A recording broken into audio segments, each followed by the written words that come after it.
बोलिए श्रीमद् भागवत कथा की जय। राम जी के दरबार के दरवाजे पर हनुमान गदा लेकर खड़े रहते हैं कि जिससे मेरा राम जी की तरह भाई पर प्रेम रखा हो, राम जी की तरह मर्यादा का पालन किया हो, पर स्त्री को माता सम्मान माना हो उसके ही अंदर आने का जाने का अधिकार है। राम जी के प्रत्येक मर्यादा का पालन करोगे तो राम जी के दरबार में प्रवेश मिलेगा। इस प्रकार का वार्तालाप ना हो तो हनुमान जी गदा मार करके बाहर निकाल देते हैं। राम जी राजा धीराज है, उनके दर्शन रात्रि के 12 बजे के बाद नहीं होते हैं। शिव जी के दर्शन जिस समय चाहो उसी समय हो जाते हैं। शिव कहते हैं कि मुझे जब भी समय मिलता है तब मेरा ध्यान धर करके बैठा हूँ। कृष्ण के दरबार में बात 10वें स्कंद में आती है। कन्हैया कहलाता है कि मेरे दरबार में आना हो तो साड़ी पहननी पड़ेगी, नाक में बालियाँ पहननी पड़ेगी। वह कहता है कि मेरे दरबार में आना हो तो गोपी बनना पड़ेगा, गोपी बन करके आओगे तो मेरा दरबार में प्रवेश मिलेगा। जिसकी उपेक्षा कम होती है वो उदार बन सकता है। एक बार कुबेर भंडारी शिव जी से पूछते हैं कि आपकी क्या सेवा करूं। शिव जी कहते हैं जो दूसरों के पास से सेवा मांगता है और लेता है वह वैष्णव नहीं है, दूसरे का सेवा करता है वही वैष्णव है। मेरे तरह नारायण नारायण करो। माता जी पार्वती जी कुबेर से कहा मेरे लिए स्वर्ण महल बना दो। कुबेर ने स्वर्ण महल बनवा दिया। वास्तु पूजा किए बिना भी महल में प्रवेश नहीं किया जा सकता। वास्तु पूजा के लिए रावण को बुलाया गया। रावण ने वास्तु पूजा करवाई। शिव जी ने रावण से कहा जो मांगना है मांग लो। रावण कहता है यह महल मुझे दे दो। पार्वती कहती है मैं जानती थी कि ये लोग कुछ भी रहने नहीं देंगे, मांगने वाले को नहीं देने मरण के समान है। शिव जी ने सुर महल रावण को दे दिया। रावण जैसे कोई मूर्ख नहीं होता। रावण ने कहा महाराज महल से सुंदर दिया है, अब पार्वती भी मुझे दे दो। शिव जी ने कहा तुमको जरूरत हो तो ले जाओ, जगत में ऐसा दानवीर कोई नहीं। रावण माता जी को कंधे पर बैठा करके ले जा रहा था। पार्वती ने कृष्ण का स्मरण किया। श्री कृष्ण ग्वाल बन करके मार्ग में आए। उन्होंने रावण से पूछा तुम किसे ले जा रहे हो। रावण ने बोला शंकर भगवान मुझे पार्वती दे दी है।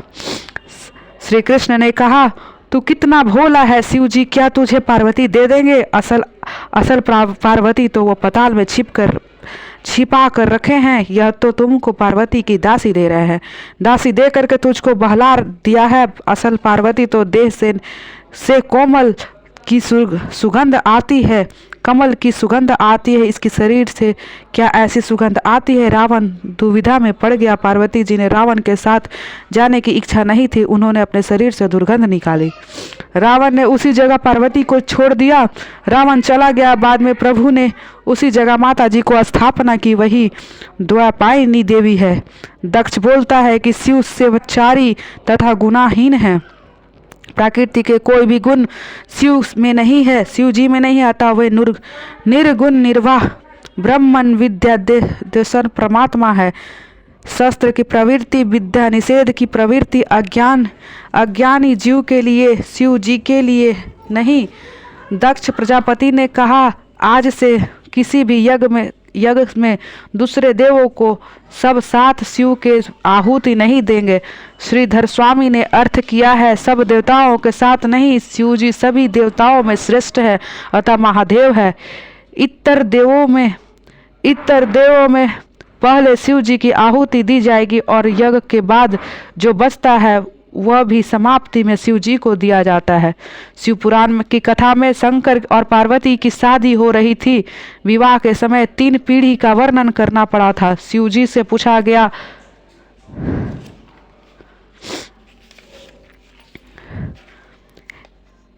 क्या आपको मालूम नहीं है, क्या आपको आमंत्रण नहीं दिया गया है।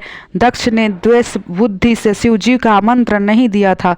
सती को मालूम नहीं था कि पति और पिता के बीच अनबन हो रही है। उनका मन पिता के यहाँ जाने के लिए अधीर हो उठा।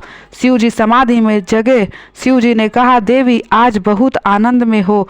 सती ने कहा आपको ससुर जी महायज्ञ ससुर जी महायज्ञ कर रहे हैं। शंकर ने कहा, देवी, इस संसार में किसी के घर विवाह हो तो किसी के घर मरण संसार के दुख से भरा हुआ है। सुख रूप में एक परमात्मा ही है। मेरे और तेरा पिता तो नारायण ही है। सती ने कहा, महाराज, आप कैसे निष्ठुर हैं, आपकी किसी भी संबंधी से मिलने की इच्छा नहीं होती।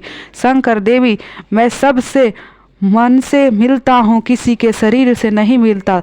प्रत्यक्ष शरीर से किसी से मिलन की इच्छा नहीं होती। सती ने कहा, आप तत्वनिष्ठ है, ब्रह्म रूप है, किंतु नाथ, मेरे वहाँ जाने की बहुत ही इच्छा है। आप भी चलिए, आपका सम्मान होगा। शिव जी ने कहा, मुझे सम्मान की इच्छा नहीं है। सती ने, नाथ, आज सर्वज्ञ है मगर व्यवहार का ज्ञान नहीं है। हम किसी के घर नहीं जाएंगे तो हमारे यहाँ कौन आएगा? शिव जी, बहुत अच्छा, कोई नहीं आएगा तो बैठे बैठे राम राम करेंगे। सती, बुरा ना मानो तो कहूँ, कन्या को मायके में जाने के लिए कितना सुख मिलता है, इसका आपको ज्ञान नहीं है। आप यदि कन्या हो जाए तो आपको विवाह हो तो तभी आपको मालूम होगा कि कन्या के मायके जाने का कितना आनंद मिलता है। आपको भी इसका आनंद आ पड़ेगा। शिव जी ने बोला, देवी, जगत में भटकने से शांति नहीं मिलती है। एक जगह बैठकर प्रभु का सुख करो। मन में जब तक जड़ पदार्थ का दूसरा जीव रहता है तब तक परमात्मा वहाँ नहीं आते हैं। बहुत भटकने वाले का मन और बुद्धि बहुत ही भटकती है। सती अर्थात बुद्धि शंकर भगवान को छोड़कर जाती हैं तो बहुत भटकती हैं। शिव जी कहते हैं, तेरे पिता ने मेरे अपमान किया है, वहाँ जाने के लिए कोई भलाई नहीं है। सतीनाथ, आप कुछ भूले हुए होंगे। मेरे पिता मूर्ख नहीं है कि बिना कसूर आपको अपशब्द कहे। शिव जी, मैंने उनका कोई अपमान नहीं किया। शिव जी ने यज्ञ प्रसंग का कह सुनाई। सती चरित्र में प्रीत स्नेह और पति निष्ठा की खिंचतान है। सती, आपने मेरे पिता को क्या मान दिया है? शिव जी, मैंने तेरे पिता को मन में मान दिया था। मैंने कभी भी किसी का अपमान नहीं करता। सती, यह तो वेदांत की परिभाषा है। मेरे पिता के अंतर में बसे हुए वासुदेव की आपने वंदना की थी, यही मेरे पिता को कैसे मालूम होता? आप यह बात अब भूल जाएं। शिव जी, देवी, मैं तो भूल चुका हूँ मगर तेरे पिता अब तक नहीं भूले हैं।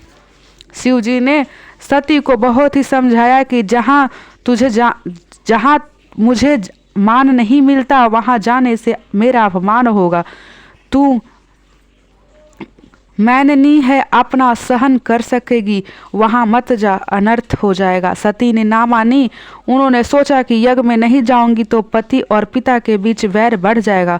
सबको यह वैर की बात मालूम होगा तो उसको कैसा लगेगा। मैं वहाँ जा कर के पिताजी से कहूँगी कि मैं तो बिना आमंत्रण के ही आ गई हूँ, किंतु मेरे पति नहीं आएंगे, अतः भाइयों को उनको बुलाने के लिए भेज दो। पिता पति के बीच जो वैर उत्पन्न हो गया था उसे शांत करूँगी। आज पति की आज्ञा के विरुद्ध पिता के घर जाऊँगी। सती ने घर छोड़ा। जिस दिन घर से झगड़ा हुआ हो उस दिन घर छोड़ना नहीं चाहिए।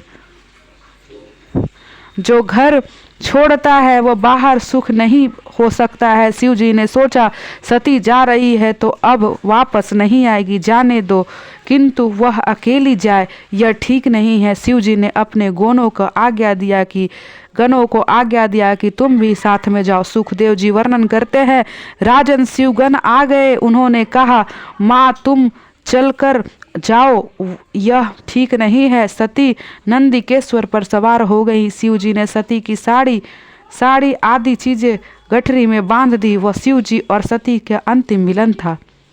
शिव जी ने सोचा, सती को कोई चीज यहाँ रह ना जाए, मेरे कृष्ण भजन में भी विक्षेप करेगी। मन में विकार उत्पन्न हो ऐसे कोई चित्र घर में नहीं रखना चाहिए। यह चित्र मन को आएगा, कृष्ण भजन में व्यवधान करेगा। सती ने कहा, इन सब चीज़ों का क्या जरूरत है? शिव जी ने कहा, देवी तुझको जरूरत पड़ेगी, सब साथ ले जाओ। सती ने बहुत जल्दी जाना चाहती थी, इसीलिए व्यास जी के रास्ते में वर्णन नहीं किया है। सती ने यज्ञ मंडप में पधारती हैं। वहाँ शंकर के अर्धांगिनी है, सारा जगत उनका सम्मान करता है, ऋषि मुनि भी उनका सम्मान करते हैं, मगर सती को उनका संतोष नहीं मिला। आदि शक्ति जगदम्बा के दक्ष को प्रणाम किया। सती को देखकर दक्ष क्रोधित हुए, यह गर्भा क्यों इधर आ गई यहाँ, यह कह करके उन्होंने मुंह फेर लिया। दक्ष नहीं अदक्ष है, शिवहीनता स्रोतों में लिखा हुआ है। श्रीधर स्वामी ने कहा कि क्रिया दक्ष अपि अदक्षता मूर्खनम, अर्थात दक्ष क्रिया दक्ष नहीं अपितु क्रिया अदक्ष था। सती सोचती है मेरे पिता मेरे सम्मान भी नहीं देखते, मेरा अब यहाँ रहने की कोई इच्छा नहीं है, मैं घर जाऊंगी। शिव जी उदार है, वे मुझे स्वीकार करेंगे। माता सती यज्ञ मंडप में भ्रमण करती हैं। सब देवताओं को स्थापित की गई थी, केवल शिव जी की स्थापना नहीं की गई थी। सती ने देखा कि यज्ञ में सब देवताओं को यज्ञ भोग दिया गया है, परंतु शिव जी को नहीं दिया गया है। शिव के लिए आसन भी नहीं रखा गया था। आज ईशान दिशा खाली थी। दक्ष प्रजापति ने सती को अपमान किया, पर वहां सती ने सहन किया, परंतु सती के अपने पति का अपमान ना सहन हुआ। सती को बहुत दुख हुआ। जगदम्बा क्रोधित हुई, सिर पर बंधी हुई फूल से वैनी भी छूट गई। यहाँ देखकर देवताएं माता जी का वंदना करने लगे और बोले, माता जी क्रोध ना कीजिए। सती कहती हैं, आप घबराए नहीं, अब मैं क्रोधित अपने शरीर पर करूंगी। इस शरीर में मैंने पाप किया है, पति की आज्ञा का मैंने भंग किया है, इसीलिए इस शरीर का अब मैं जला दूंगी। सभा में जगदम्बा ने 13 श्लोकों में भाषण दिया। अरे तेरे जैसा विषयी विश्व तत्व को क्या जानेगा। जो शरीर को आत्मा मानता है वही शिव तत्व को क्या जाने। बड़े बड़े देवताओं का शिव के चरणों का आसरा लेता है। शिव कृपा के बिना कृष्ण भक्ति भी असफल रह जाती है। प्रवृत्ति निर्प्रवृत्ति से परे होकर के स्वरूप में मग्न रहने वाले शिवजी महाब्रह्म परमात्मा है। मुझे दुख हो रहा है कि शिव निंदा करने वाले को दक्ष की पुत्री हूँ मैं, सुनने वाली मैं दक्ष की पुत्री हूँ मैं। सती उत्तर दिशा की ओर मुख करके बैठ गई। देह को छोड़ने के लिए यज्ञ मार्ग में स्थित होकर के बैठ गई। शिव जी का ध्यान करते करते उन्हें शरीर की अग्नि तत्व को भावना की अंदर डाल दिया। अंदर से क्रोधित अग्नि बाहर आई, शरीर जलने लगा। सती आदि शक्ति जगदम्बा का अपमान हुआ, अब दक्ष का कल्याण नहीं। नारद जी कैलाश में शिव जी के पास पधारे। भगवान शंकर सनकादित ऋषियों के ब्रह्मा विद्या का उपदेश कर रहे थे। नारद जी कथा में बैठे, वे सोच रहे थे कि शिव जी कैसे भोले हैं। सती के शरीर को जला दिया, फिर भी उनको दुख नहीं हुआ। नारद जी रो रहे थे। वे शिव जी से कह रहे थे कि आप विदुर हो गए हैं, आपका अपमान हुआ था, वह सती से नहीं सहा गया। सती ने अपना देह जला डाला। आदि शक्ति का नाश नहीं हुआ। सती ने अदृश्य रूप में शिव जी को मिलने के लिए गई। नारद जी कहते हैं आप इन लोगों को दंड दीजिए। शिव जी कहते हैं मुझे किसी को भी सजा नहीं देनी है। जो गंगा को सिर पर रखा है उसे क्रोध कैसे आएगा। शिव जी परमात्मा है, उन्होंने क्रोध नहीं आ सकता है, काम कष्ट नहीं दे सकता है। बहुत सरल मनुष्य को जगत में लोग दुर्बल मानते हैं। नारद जी ने जब कहा कि आपके गोनों को मारा गया है, तब वे कुछ क्रोधित हुए।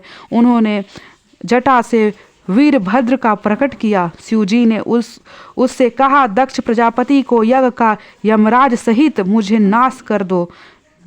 वीरभद्र वहां आए, उन्होंने सारा संहार कर दिया। यज्ञ भूमि शमशान भूमि सी बन गई। यज्ञ का विनाश हुआ। दक्ष को पकड़ करके उनका मस्तक अलग कर दिया गया। देवताएं घबरा गए। वे ब्रह्मा जी के शरण में गए। ब्रह्मा जी ने सबको उपालभ दिया और जिससे यज्ञ में शिव जी का पूजन नहीं होती है वहां तुम क्यों गए। जाओ, जाकर के शिव जी को क्षमा याचना करो। देवताएं कहते हैं हमारी अकेले जाने की हिम्मत नहीं है, आप हमारे साथ चलिए। भगवान शंकर की कृपा से बिना सिद्धि नहीं मिलती। कैलाश में तलहट्टी सी सिद्धि महात्माओं ने आश्रम है। सब देवता कैलाश में आते हैं। महादेवी ब्रह्मा जी का सर्वष्टांग प्रणाम करते हैं। देवता सब शिव को नमन करते हैं। ब्रह्मा जी हंसते हुए कहते हैं, यज्ञ को उत्पन्न करने वाले हैं आप हैं और विध्वंस करने वाले भी आप हैं, अतः यज्ञ परिपूर्ण हो ऐसा कीजिए। आप भी वहाँ पधारिए। शिव भोले हैं, आने की तैयारी में हो गए। यज्ञ मंडप में रुधिर की नदी बहती हुई देखते तो वीरभद्र को उल्लाहना दिया। मैंने तो मुझे शांति से काम लेने के लिए कहा था।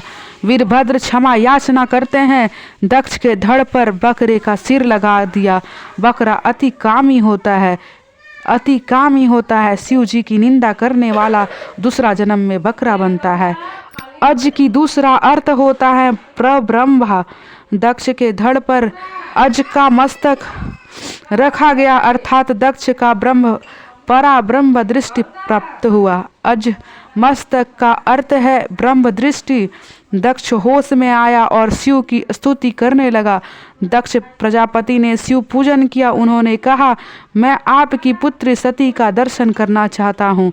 शिव जी ने सती से पूछा, तू बाहर आना चाहती है? जगदम्बा ने इनकार कर दिया। शिव जी ने पूजन किया कि शिव पूजन किया गया तो कृष्ण भगवान प्रकट हुए। कृष्ण का मत है कि शिव में और मुझ में जो भेद रखता है वहाँ नरकगामी होती है। यह सिद्धि का भागवत में अनेक बार वर्णन किया गया है। हरि और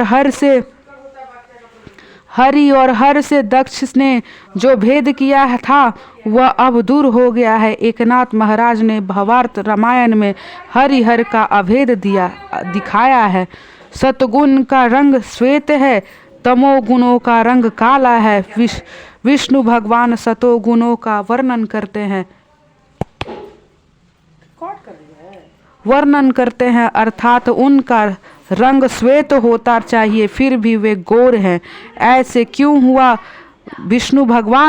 विष्णु काले और शिव गोरे हैं। एकनाथ जी महाराज लिखते हैं कि शिव जी सारा दिन नारायण का ध्यान करते हैं और नारायण सतत शिव जी का ध्यान करते हैं, इसीलिए शिव जी को श्वेत रंग मिलता है और नारायण को शिव जी का काला रंग मिलता है।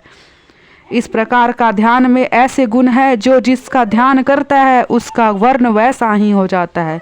अंत में दोनों ने अभेद है। हरिहर एक है। शिव कृपा के बिना सिद्धि नहीं मिलती है। ब्रह्म विद्या भी शिव कृपा से बिना नहीं मिलता है। शिव तत्व में एक ही है। यह जीव मात्र बताता है कि भगवान उद्देश्य हैं, लेकिन जीव मात्र में शिव जी को मिलने की इच्छा होती है। निर्वित्र धर्म में आचार्य शिव जी और प्रवृत्ति धर्म में आचार्य है श्री कृष्ण। सब प्रकार की प्रवृत्ति में होने पर भी प्रवृत्ति का जरा भी रंग ना लगे, इसका आदर्श श्री कृष्ण ने जगत में दिखाए हैं। दक्ष के यज्ञ प्रसंग में देखा है कि अनन्य भक्ति का अर्थ यह नहीं है कि एक ही देवी का भक्ति करो और दूसरे की नहीं, अनेक में एक की देव का दर्शन करो। भक्ति का यही अर्थ है। प्रभु सर्वव्यापक है। जो सर्व में प्रभु का दर्शन करता है वही उत्तम वैष्णव है। अपने एक इष्ट से परिपूर्ण भाव रखता है, दूसरे देवों के अपने इष्ट देवों का अंश मानकर वध न करता है। पति अन्य भाव पति में रखती है और दूसरे संबंधियों में समान प्रेम रखती है। इसी वैष्णव कहा जाता है कि हम शिवजों का पूजन करेंगे तो हम आश्रय का दोष लगेगा, यह भूलना है। 5 देवों में एक ही है, उनमें भेद बुद्धि मत करो। शिव और पार्वती के विवाह के समय भी श्री गणेश का पूजन किया जाता है। गणपति का ब्रह्म स्वरूप है, वे तो नित्य हैं, परंतु पार्वती के यहाँ उनका अवतार हुआ था। भले ही इन सबों की भक्ति करो, परंतु यदि बाल कृष्ण की सेवा ना करो तो सभी पूजन निष्फल होगा। बाल कृष्ण प्रेम का दान करते हैं तो उनका प्रेम के बिना ज्ञान सूक्ष्म है, प्रेम के बिना ज्ञान में शोभा नहीं। दक्ष प्रजापति के यज्ञ किया, मगर उन्होंने भेद बुद्धि रखने के कारण शिव जी का पूजन नहीं किया, अतः उनके यज्ञ का विनाश हुआ। यह शरीर पचान्त्यायन है। पंच तत्वों से बना हुआ यह शरीर रचा हुआ है, एक एक तत्व का एक एक देव है। इस पंच तत्व के 5 प्रधान देव निम्न है। पृथ्वी तत्व गणेश, गणेश का उपासना से विद्वानों का नाश होता है। गणेश विद्वान करता है, विघ्न करता है। गणेश पूजन से तुम्हारे सतत कार्यों का विघ्न नहीं आएगा। जल तत्व अर्थात शिव, शिव के उपासना करने से ज्ञान मिलता है। तेज तत्व यानी कि सूर्य, सूर्य की उपासना से हमें निरोग बनाती है। आरोग्य भाषणम इक्षतम, पृथ्वी पर सूर्य प्रत्यक्ष साक्षात्कार देव हैं। एक नास्तिक से मुझसे भगवान के दर्शन करने के लिए कहा तो मैंने सूर्य की ओर इंगित करने को कहा कि साक्षात परमात्मा है। प्रतिदिन कम से कम 11 सूर्य नमस्कार करो। वायु तत्व माता, माता पार्वती की उपासना से ही धन देती हैं। और आकाश तत्व विष्णु, विष्णु का उपासना से प्रेम देता है और प्रेम बढ़ता भी है। सूर्य की पूजा से तुम्हें अच्छा आरोग्य मिलता है। शिव जी के पूजन से तुम्हारा लाभ, ज्ञान लाभ होगा। पार्वती के पूजन से संपत्ति होने पर भी प्राप्ति होती है और बुद्धि शरीर संपत्ति होने पर ही श्री कृष्ण की सेवा ना करोगे तो बात नहीं कर बनेगी। श्री कृष्ण प्रेम दाता हैं। द्वारिकाधीश की सेवा स्मरण करने से तन्मयता होने के बाद भी प्रजापति दक्ष ने शिव जी का पूजन छोड़ दिया था। इसका कोई हर्ज नहीं था, किंतु उनके दिल में वैराग्य भाव था। उनका कुभाव ही यज्ञ किया, अतः वह यज्ञ पाप रूप बन गया। जीव ही दक्ष है और सतगुण शिव जी हैं।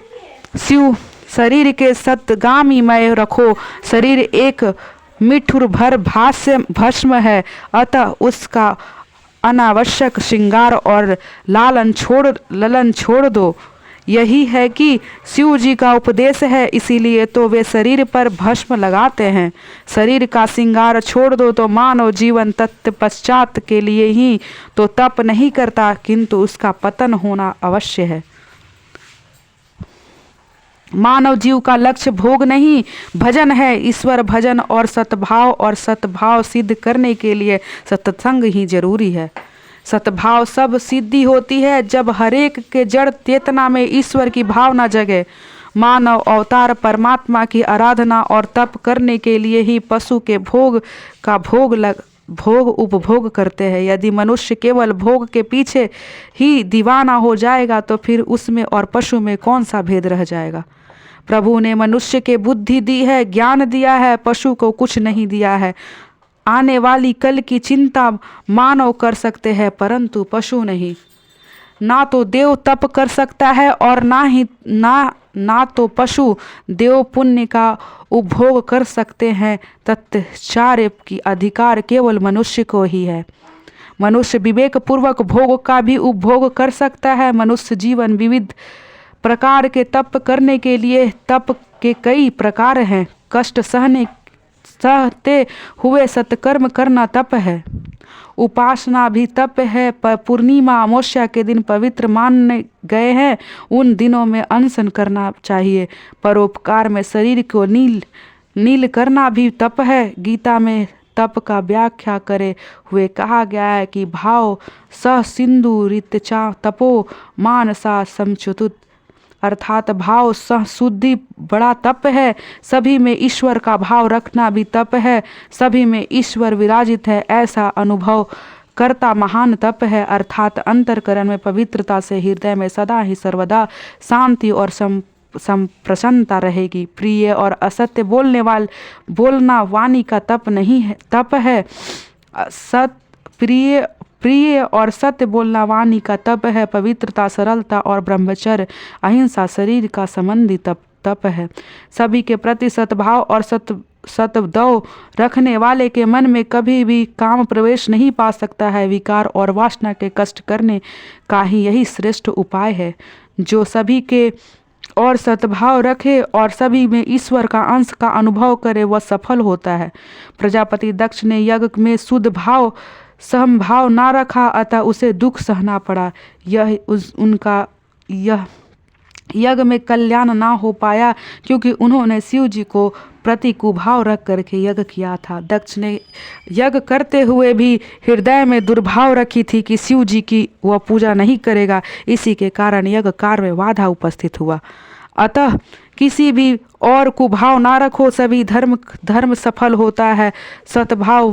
सतभाव रहित होने के कारण ही दक्ष का धर्म कार्य अधर्म कार्य हो गया था। प्रजापति दक्ष के यज्ञ के कथा का उद्देश्य हरिहर का अभेद बताया गया है। शिव चरित्र में यह कथा वक्ता और श्रोता के पापों का भसीभूत करने वाली है। अधर्म का वंशजों का सावधान रहो। चौथे स्कंद में 8वें अध्याय के प्रथम 5 श्लोकों में अधर्म के वंशजों का उल्लेख है। यह श्लोक महत्व है। पुण्य ना कर सको तो कोई बात नहीं, किंतु पाप तो कभी मत करो। अधर्म की पत्नी का नाम मृषा देवी। मिथ्या भाषण करने का बुरा स्वभाव, उसी में से दंभ का जन्म हुआ। लोग वैष्णव को कहलाना चाहते हैं कि किंतु सच्चा वैष्णव होने का इच्छा कोई नहीं रखता। दंभ का पुत्र लोभ और लोभ का पुत्र क्रोध। क्रोध की पुत्री दरुकिति अर्थात कर्कश वाणी है। महाभारत के युद्ध के और रामायण के करुणा प्रसंग में मूल इस कर्कश वाणी में ही है। पैर फिसलने से जब दुर्योधन गिर पड़ा तो भीष्म ने कहा, अंधक पुत्र अंध। दुर्योधन ने इस शब्द का लज्जा और अपमान का दुर्योधन ने इस शब्द का लज्जा और अपमान का अनुभव किया और परिणामतः महाभारत का दारुदन युद्ध छिड़ गया।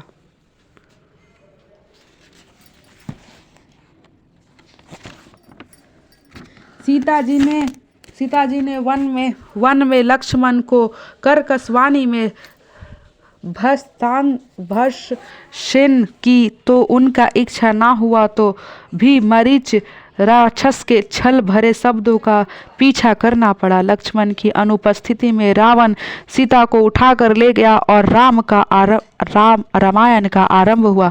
अतः कर्कशवाणी का प्रयोग कभी मत करो, मात्र इस दुर्गुण से बच पाओगे तो तुम्हें बहुत ही कुछ हो सकेगा।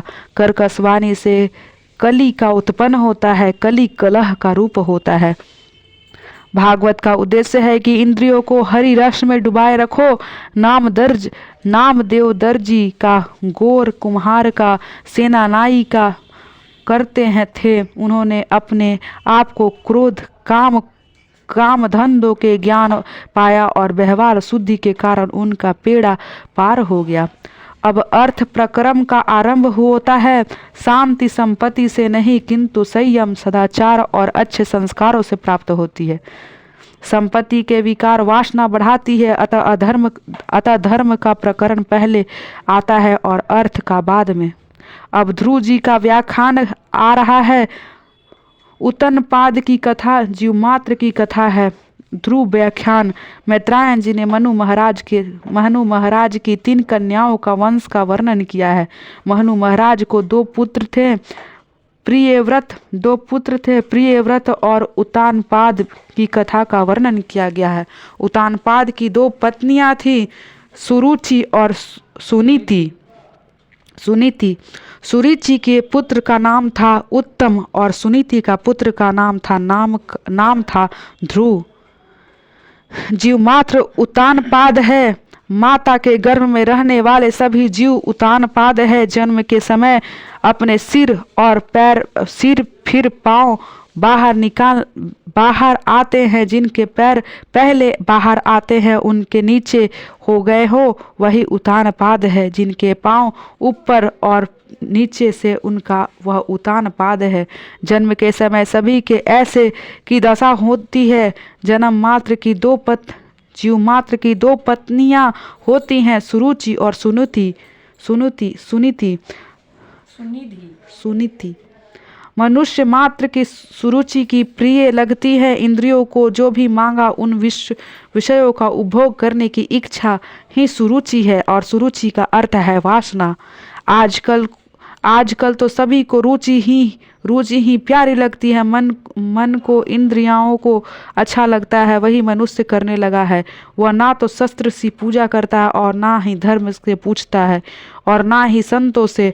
रुचि कहती है कि मन पसंद इच्छा, मन जो भी मांगे उसे भोग में नील होने के लिए आतुर बने रहो, रुचि का दास है। जिस रुचि से प्यार होता है उसे नीति कैसे प्यारी लग सकती है। नीति भले ही विरोध करे फिर भी इंद्रियों को स्वभावतः कैसे विषयों की ओर दौड़ाती है। जीव जो भी मांगता है वह उसे मत दो। कोई भी लोग सुपारी खाए बिना नहीं रह सकते हैं। सुपारी कैसे तो ठीक है किंतु परिणाम से अधिक खाने से वह भी सही श्यामी नहीं हो सकती है। मनुष्य मात्र में सुनीति अर्थात नीति की अधिक प्रेम नहीं है। वह प्यारी रानी नहीं है। मनुष्य को सुनीति सी नहीं सुरुचि से प्रेम है। जीव मात्र के लिए यही सच्ची है। उसे सदाचार युक्त संयम भरा जीवन नहीं भाता। जीव वासना के अधीन होकर के विलासी जीवन जीना चाहता है। जीव मात्र नीति के अधीन रहना चाहता है। वह सोचता है कि सुरुचि के अधीन होने से उत्तम फल मिलेगा। सुरुचि का फल उत्तम है, इसीलिए तो सुरुचि के पुत्र का नाम उत्तम है। ईश्वर उद यानी ईश्वर और तम मतलब अंधकार अज्ञान है। ईश्वर के स्वरूप का अज्ञान के उत्तम का स्वरूप है। इंद्रियों का दास होने पर ईश्वर स्वरूप का ज्ञान नहीं हो पाएगा। जो सुरुचियों में फंसा हुआ है वह विलासी जीवन जीता है। उसे ईश्वर की स्वरूप का ज्ञान नहीं हो सकता है। वह ईश्वर को पहचान नहीं सकता है। ईश्वर का ज्ञान विलासी को नहीं हो सकता है, विरक्त को ही हो सकता है। गीता जी से पूछा कि कैसे व्यक्तियों को ईश्वर का ज्ञान हो सकता है। उन्होंने सात्विक गुणों की बुद्धि होती है उसी को ज्ञान प्राप्त होता है। सात्विक गुण और बुद्धि का संयम पूर्व सदाचार जीवन जीने से ही होता है। केवल शब्द ज्ञान नहीं है। उत्तम विषय क्षणिक सुख देता है और वह उत्तम सुख क्षणिक विषय आनंद है। इंद्रियों और विषयों के संयोग से जो क्षणिक सुख मिलता है वह सुख नहीं, सुख का केवल आभास ही है। खुजली की खुजलाने से सुख नहीं सुख का आभास हो पाता है। मनुष्य को हरेक इंद्रियों का विशेष भोग का आकांक्षा होती है। शयनपान कैसे वैसे आता हो तो किंतु वह अस्थाई नहीं होता है। इंद्रियों और विषयों के संयोग से क्षणिक सुख मिल पाता है। भोजन रस होगा तो जरूरत से भी ज़्यादा खा लिया जाता है जिसके अर्जन नहीं है। फिर भी ऊपर से अन्न पाचन के लिए गोलियां लेनी पड़ती है। ऐसे समय में रुचि और खाने को कहती है किंतु नीति मना कर देती है। स्वामी शंकराचार्य भी आज्ञा देते हैं कि स्वादिष्ट अन्न की याचना मत करो। देव साथ जो भी प्राप्त होती है उसे संतुष्टि से जाओ। स्वादिष्ट भोजन करने वाले को भजन नहीं कर पाएगा। नीति का फल आरंभ होगा तो कष्टदायी होते हैं परंतु अंत में सुखदायी ही है। जबकि विषय आनंद का आरंभ परिणाम में ही सुखदायी होने पर भी उसका परिणाम दुखद ही होता है। जिसका जीवन में शुद्ध है, पवित्र है, उसी का भजन आनंद मिलता है और वही आनंद का टिकाऊ होता है। नीति के अधीन रह करके जो पवित्र जीवन जीता है उसी को ईश्वर का ज्ञान मिलता है। सुनीति के ध्रुव मिलता है और सुनीति का फल भी ध्रुव है। सुनीति का पुत्र ध्रुव है। ध्रुव का तात्पर्य है अविनाशी। अंत सुख का ब्रह्मनंदन भी कभी भी विनाशी नहीं होता है। जो नीति को अधीन रख कर रहेगा उसे ही ध्रुव और ब्रह्मनंद प्राप्त होते हैं। मनुष्य यदि सुनीति के अधीन होता है तो उसे सदाचारी बनाता है और यदि वह एकमात्र रुचि का अधीन होता है तो उसे दुराचारी बनाता है। तुम्हारे सामने यह दो आनंद है, विषय आनंद और परमानंद। तुम कैसे पसंद करोगे? भजन आनंद ही पसंद करने योग्य है। पहला आनंद क्षणिक सुख देता है और उसका परिणाम दुखद होता है। दूसरा आनंद शुरू से कष्टदायी होता है किंतु अंत में सुखदायी होता है। दो मित्र यात्रा करने चले। एक की आदत एक की आदत ही ऐसी थी कि पलंग तकिए के बिना उसे नींद नहीं आती थी। उसने बोर या बिस्तरा बांध ले लिया, किंतु उसे ढोने के लिए मजदूर ना मिला। अंत में वह सारा सामान उसे खुद ही उठाना पड़ा। रास्ते में एक सज्जन मिले। इस महाशय की दशा देख करके उसने कहा कि यह बोझ कितना कष्टदायी है, इसके बिना भी यात्रा क्यों नहीं करते। तो उन्होंने उससे उत्तर दिया कि चाहो यह बोझ मुझे ही क्यों ना उठाना पड़े, किंतु रात में सोने वक्त तो बड़ा ही मजा आता है। रात्रि का आनंद के लिए सारा दिन वह बोझ उठाए फिरता था, फिर भी रात को कैसे आनंद आता होगा, यह कथा किसी और की नहीं अपनी ही है। जीवात्मा यात्रा करने निकलता है क्षणिक सुख के लिए। मनुष्य सारा दिन कंधे पर भांति मेहनत करता है, गधे भांति मेहनत करता है, सारा दिन सुख का पर्वत सिर पर लेकर के चलता रहता है। क्षणिक सुख के लिए कितना चिंता और कितना कष्ट उठाता है। वह विषय सुख क्षणिक ही नहीं तुच्छ भी है। ध्रुव अविनाशी ब्रह्मानंद का भजन नंद का स्वरूप है। जीव जब ब्रह्मानंद की ओर जाता है तो सुरुचि विघ्न उपस्थित करती है, और जीव और ब्रह्मा का मिलन सुरुचि नहीं होने देती है। जो मनुष्य सुरुचि को अधीन है, समझो कि वह कामाधि भी है। उतानपाद राजा को 2 रानियां और 2 पुत्र थे। राजा को सुनीति नहीं, सुरुचि ही प्यारी थी।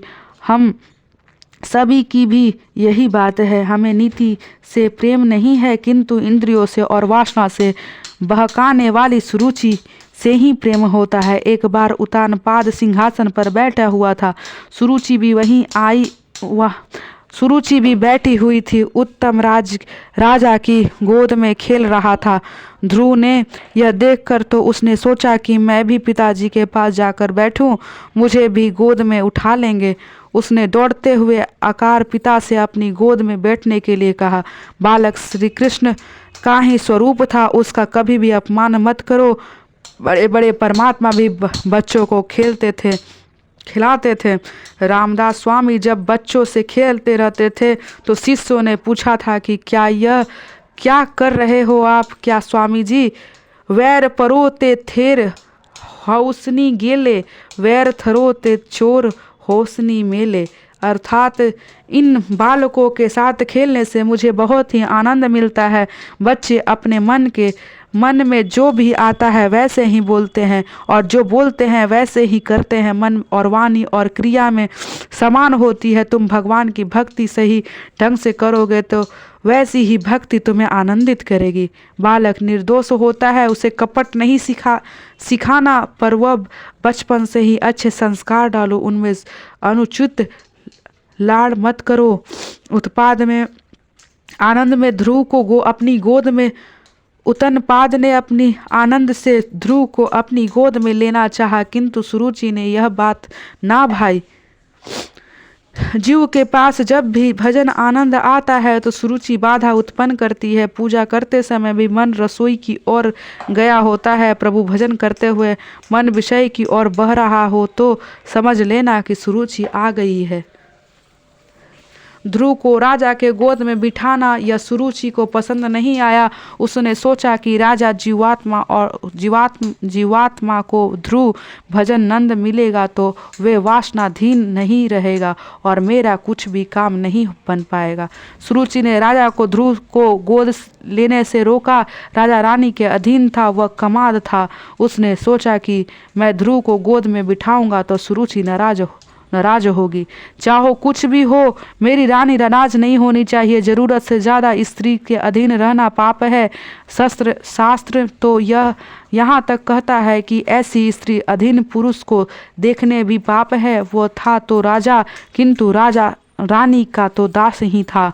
अक्सर सभी की ऐसी ही दशा होती है। सब साहब बाहर तो अकड़ कर फिरते हैं और घर में पत्नी के गले भीग बिल्ली बने रहते हैं। राजा ने ध्रुव की अवहेलना की और मुंह मोड़ लिया। ध्रुव जी को तो बड़ी ही आशा थी। उसने हाथ बढ़ाकर कहा भी कि मुझे गोद बिठा लो। सुरुचि ने ध्रुव कुमार से कह दिया कि भाग जा यहाँ से। राजा की गोद में बैठने पर पात्रता मुझसे नहीं है। तू राजा तुझमें राजा की गोद में बैठने की पात्रता नहीं है। तू राजा के अप्रिय रानी का सुनीति का पुत्र है, सो तू उसकी गोद में नहीं बैठ सकता है। ध्रुव जी ने पूछा, माता क्या मैं अपने पिता का पुत्र नहीं हूँ? सुखदेव जी वर्णन करते हैं कि सुरुचि से उस समय ताना दिया कि तेरे माता रानी नहीं है, रानी मैं हूँ। तेरी माता दासी है। राजा की गोद में बैठने की इच्छा है तो तुझे